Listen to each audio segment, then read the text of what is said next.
So interesting day for Marvel's Avengers. There's an Entertainment Weekly report about War for Wakanda that came out about like half an hour ago, I think.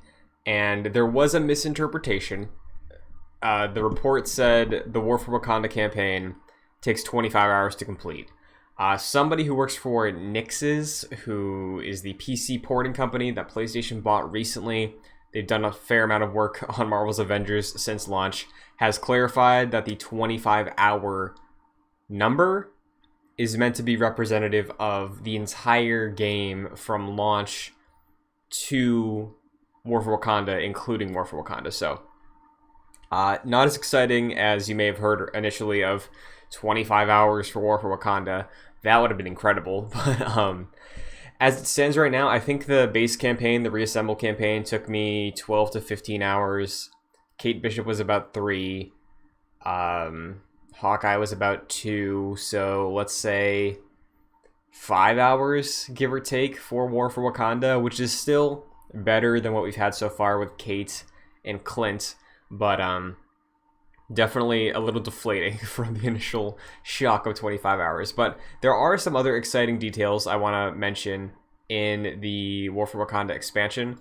Mainly the fact that it is confirmed Christopher Judge, Kratos himself from God of War 2018, is voicing T'Challa. The Entertainment Weekly report did showcase a new look at T'Challa with a bit more insight into where the story goes, where we pick up, where we go. And I think it's interesting because there's an interview, and I recommend reading the whole thing, but Christopher Judge talks about what it's like to step into the role of Black Panther after Chadwick Boseman has passed.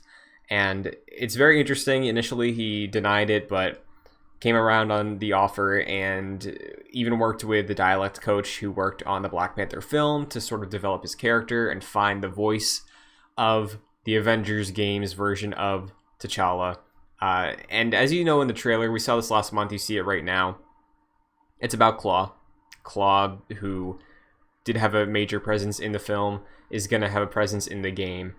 But yeah, it all sounds exciting. Like Captain America was working with Wakanda and King T'Challa to set up a partnership, but then he quote unquote died after A-Day.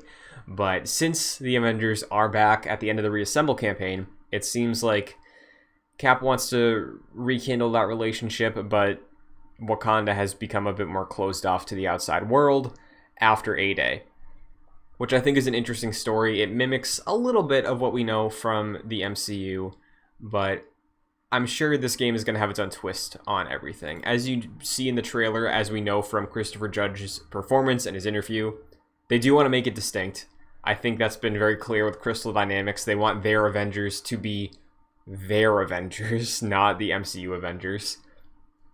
But I think it's undeniable to say that Black Panther is most heavily tied to Chadwick Boseman. And Christopher Judge even says so himself in the interview. But in terms of what it's bringing to the game, I still have hope for this. We will talk about this on Excelsior this weekend, myself and Jack Martin. Probably going to bring up the initial shock of 25 hours and then the more realistic, okay, it's probably like 4 to 6, all things considered, and that is including drop zones and war zones, whatever other zones are coming with this. But War for Wakanda, it's a free expansion.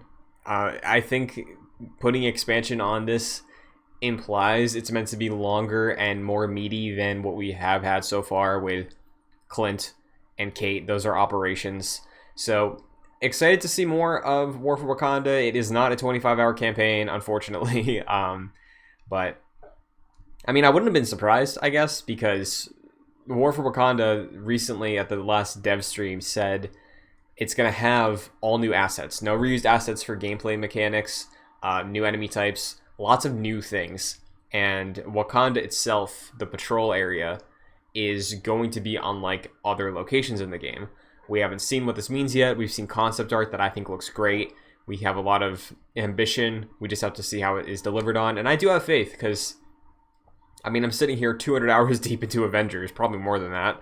And it's a game I love. It's a foundation of feeling like I'm playing these heroes in a way that makes me very happy as a Marvel fan. And hearing where their plans are for War for Wakanda. Hearing where they're wanting to go with War for Wakanda has me excited for both the future and this expansion. But that's it. I just wanted to clarify, get this out there. We have an update. We have some more stuff. Hopefully we'll have a War Table deep dive pretty soon. I think on the last week's War Table blog, Andy from PR Crystal said we're working on it. So July, it makes sense to have one. We are supposed to be getting a new roadmap sometime this month or next month. So I think conjunction between those two drops makes sense. So I'm excited for Marvel's Avengers this month. I'm very excited for next month. But there you go. That is our update on War for Wakanda. So I'm sorry to burst your bubble if you saw 25 and did not hear the update, but I thought it was fair to set expectations.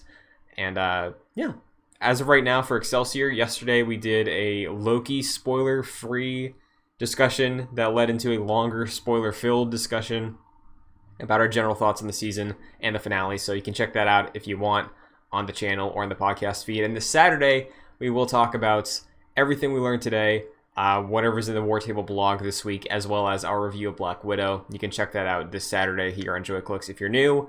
Thumbs up if you enjoyed the video. Appreciate it a lot. Thumbs down if you didn't, because, you know, some of you just hate Avengers, and I get it. I get it. You have hate in your heart. But that's it for me today. Thanks for stopping in, everybody. Play some Avengers if you haven't yet. It's a fun campaign, and I'll see you next time.